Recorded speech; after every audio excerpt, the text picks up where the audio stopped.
Assalamualaikum warahmatullahi wabarakatuh. Perkenalkan, nama saya Fadil Rizky Rahmadi. Di video pertama saya ini, saya akan melakukan sebuah review tentang novel karya Iwan Setiawan yang berjudul Ibu, yang diterbitkan pada tahun 2012. Mungkin diantara kalian yang mungkin menonton video ini akan mengetahui atau familiar dengan novel yang saya baca ini. Tanpa berlama-lama, mari kita langsung ke sinopsisnya. Kisah ini bercerita tentang perjuangan seorang ibu yang ingin agar anak-anaknya bisa bersekolah setinggi-tingginya. Natina, seorang ibu yang berprofesi sebagai pedagang baju bekas, yang bertemu dengan kenang sopir playboy Hasim namanya. Kekayaan cinta mereka membelakang tekad untuk membangun sebuah keluarga kecil. Hidup mereka dilalui berbagai ancaman, kesusahan, numpang hidup di rumah saudara, ditambah lagi dengan beban membesarkan 4 orang anak yang masih kecil: Isa, Nani, Rini, dan Baye. Setelah hampir 5 tahun numpang di rumah saudaranya, bapak dan ibu bertekad untuk membangun rumah sendiri karena merasa kayak tidak enakan gitu loh. Jadi mereka bertekad untuk membangun rumah sendiri. Ketika itu ibu masih belum yakin apakah uang mereka cukup atau tidak. Namun dengan tekad yang kuat, akhirnya rumah itu dibangun dengan bantuan oleh tetangga-tetangganya dan saudara-saudara ibu. Setelah 2 bulan rumah itu jadi, ibu senang bisa tinggal di rumah sendiri tanpa harus numpang lagi.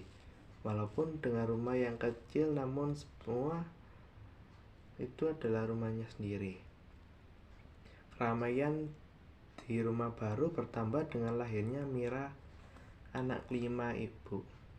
Tekad ibu sudah bulat untuk menyekolahkan anak-anaknya sampai perguruan tinggi, walaupun hanya sebagai ibu rumah tangga dengan suami seorang sopir angkot. Kehidupan sehari-hari mereka dipenuhi dengan perjuangan untuk dapat membagi pendapatan suaminya dengan semua kebutuhan anak-anaknya. Hampir tiap hari mereka makan dengan lauk seadanya, dengan kegigihan seorang ibu yang dapat mengatur semua anak-anaknya menjadi rajin dan tekun belajar. Ibu adalah orang yang pandai dalam mengatur dan mengelola uang. Tiap tahun ajaran baru, ibu harus menggandaikan barang-barang untuk membayar kebutuhan sekolah, dan ibu selalu melakukan itu tiap tahun ajaran baru. Tekad ibu untuk menyekolahkan anak-anaknya selalu ibu tanamkan dalam hati. Ibu ingin agar anak-anaknya tidak seperti yang ia alami, tidak lulus SD. Semangat ibu semakin bertambah ketika Isa, anak pertama ibu, akan masuk SMA.